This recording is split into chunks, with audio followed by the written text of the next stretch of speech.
Hello and welcome to Care Conversations, brought to you by Nurse Registry. This is your trusted space for straightforward and useful health topics that matter the most to you and your family.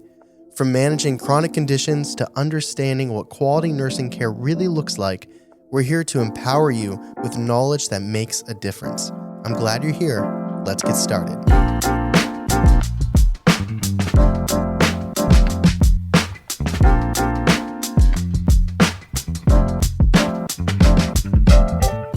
Today, we're going to talk about something that affects nearly half of all hospital patients, yet hardly anyone talks about it. Medication errors after hospital discharge. Here's a statistic that should get your attention. Medication mistakes are common after hospital discharge, affecting nearly 50% of patients. That's literally 1 out of every 2 people leaving the hospital. And these aren't just minor mix-ups. These errors can lead to significant adverse events, emergency room visits, and even re-hospitalization. If you or someone you love has recently been discharged from the hospital, or if a hospital stay is on the horizon, this episode could literally prevent a dangerous medication mistake. The tricky part is that these errors often happen through no direct intentional fault of the patient. You're sent home feeling weak, overwhelmed, and confused. You're handed these discharge papers with a list of medications that may be completely different from what you were taking before, and you're just expected to figure it out. But here's the good news. Most of these mistakes are completely preventable once you know what to watch for. Today, we're going to walk through the 5 most common medication errors that happen after hospital discharge, why they happen, and exactly what you can do to protect yourself and your loved ones. Because leaving the hospital should be a step toward recovery, not the beginning of a new health crisis. So, let's dive in. Before we get into the specific mistakes, let's talk about why this problem is so widespread. The transition from hospital to home is what healthcare professionals call a critical transition point. And unfortunately, a lot of things can go wrong during this transition. Think about what you're dealing with when you leave the hospital. You're recovering from an illness or a surgery, and you're just exhausted. Your cognitive function likely is not at 100%, and you're stressed. And suddenly, you're responsible for managing a complex medication regimen that may have just significantly changed during your hospital stay.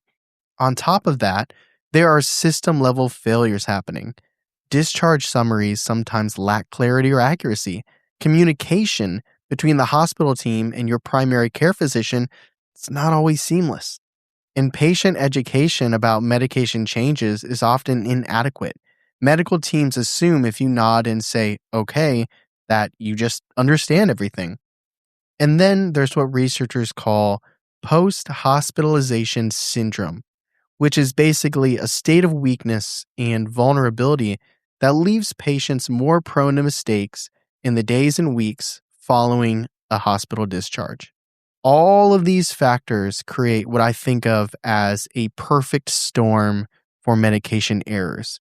So let's break down the 5 most common mistakes so you know exactly what to watch for. The first common error is drug omission.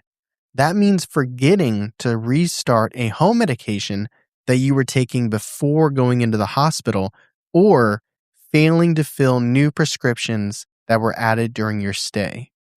Here's how this typically happens. You were taking, let's say, 5 medications before you went to the hospital. During your stay, the medical team managed your medications in a controlled environment. And when you're discharged, you were given a list of medications to take home. But here's the problem. That discharge list might not explicitly state which of your previous medications you should restart. Or maybe it does, but the instructions aren't clear.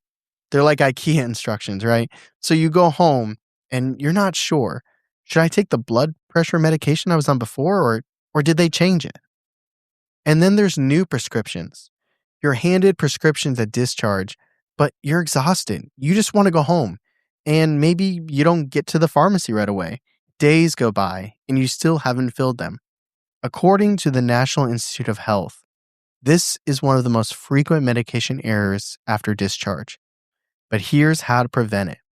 Before you leave the hospital, get absolute clarity on which medications to continue and which ones you need to stop. Ask specifically, which of my home medications should I restart? Are there any that I should stop taking?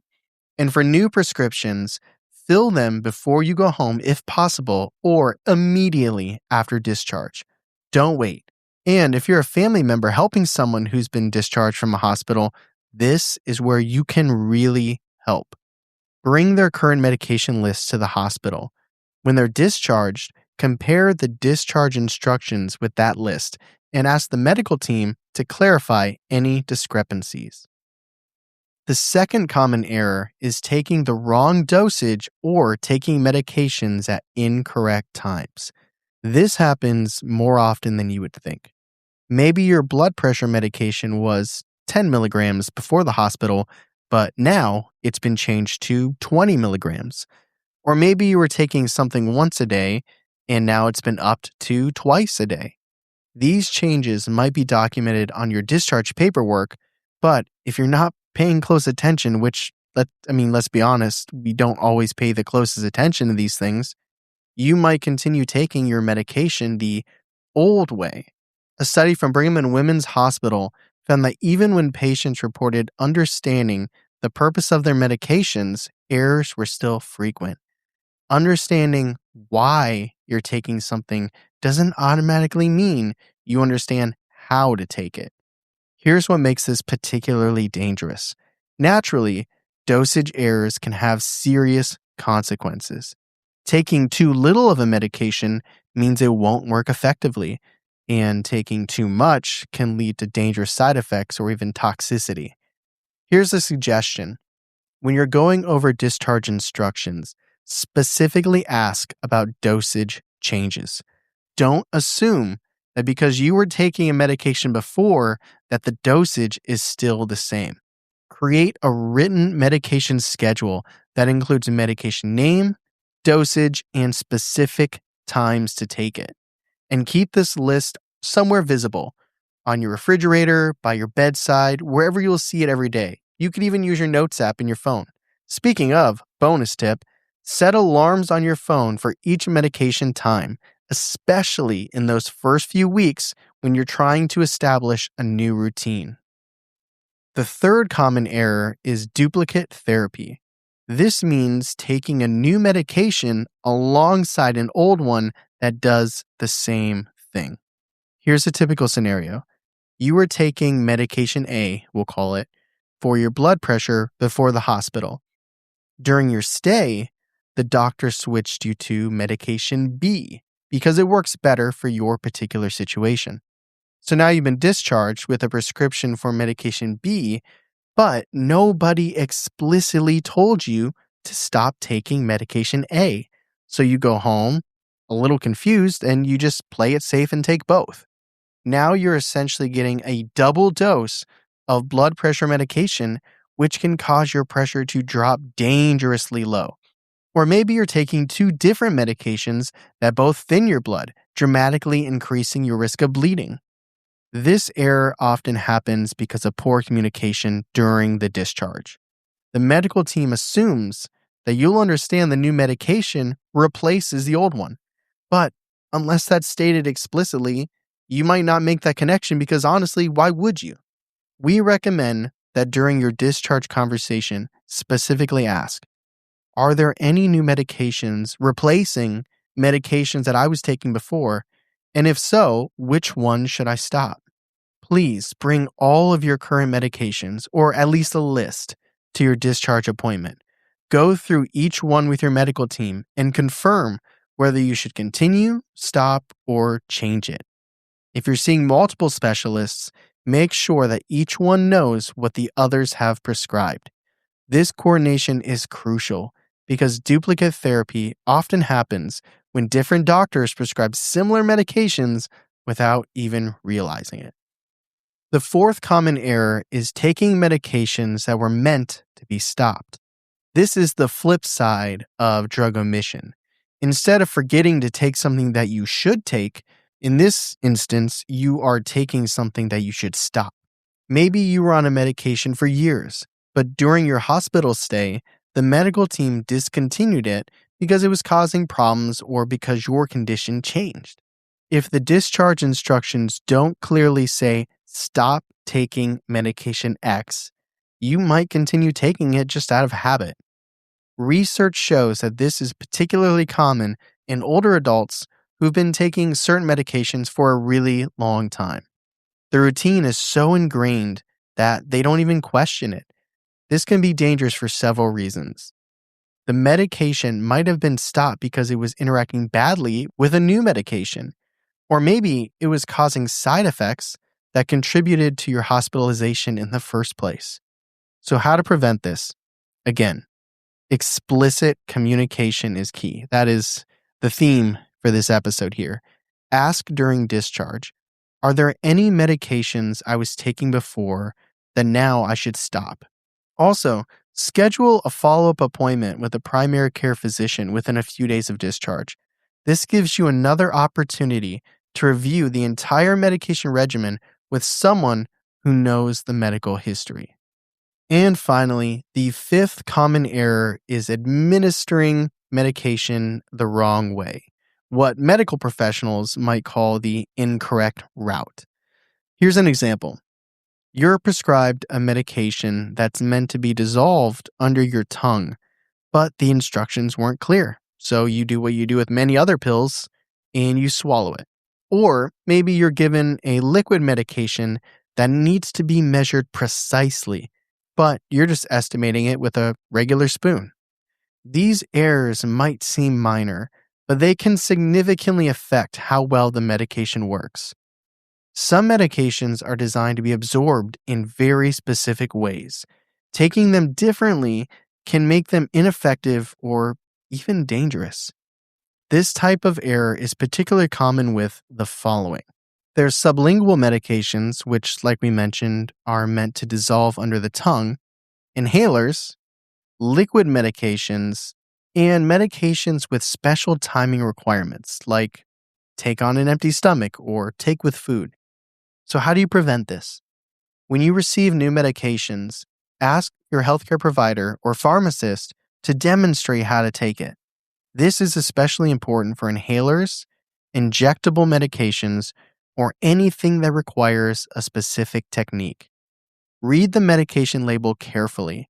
Look for instructions like dissolve under tongue, take with food, do not crush, or shake well before use. If you're unsure about anything, call your pharmacist. They're an underutilized resource. Pharmacists can explain exactly how to take each medication and can often demonstrate the proper technique. And for liquid medications, use the measuring device that comes with the medication, not a kitchen spoon. All right, so now that we've covered the 5 most common errors, let's talk about why this matters so much. According to the research published in the Annals of Internal Medicine, half of patients experience one or more medication errors within the first month after discharge. Of those errors, 23% were serious and 2% were life-threatening. These aren't just numbers. These are real people who ended up back in the emergency room or who experienced serious complications, all because of preventable medication mistakes. Studies show that medication-related errors remain a leading cause of preventable emergency department visits and readmissions, especially in older adults. And here's what's particularly concerning. Patients with greater medical complexity are at a higher risk. So if you're taking 5 or more medications, your risk of medication errors increases by 30%. And if you're 75 or older, that risk is now 38%. So that's a lot of scary feeling information, right? Well, let's talk about solutions. First, use the teach back method during discharge. This means you explain your medication regimen back to the healthcare provider in your own words. I know that this is tempting to do, but do not just nod and say, I understand. I know you want to get home. I know you want to get out of the hospital, but it is so important that you understand this information. Actually walk them through what you're going to do when you get home. This forces clarity. If you've misunderstood something, the healthcare provider can correct it before you leave. Second, have someone with you during discharge instructions. Ideally, this is a partner, family member, or caregiver who can take notes and ask questions on your behalf.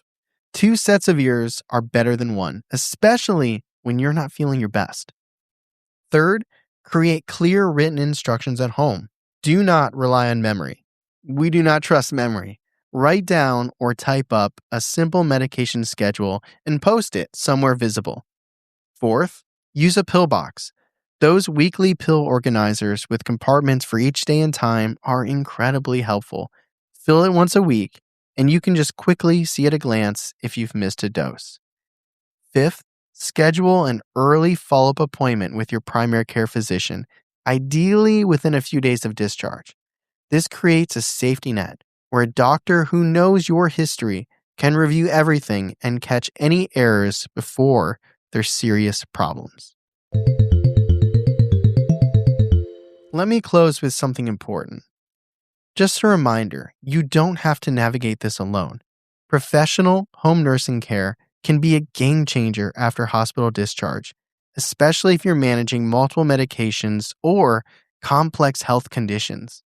At Nurse Registry, we provide licensed RNs and LVNs who offer medication management as part of post-hospital care.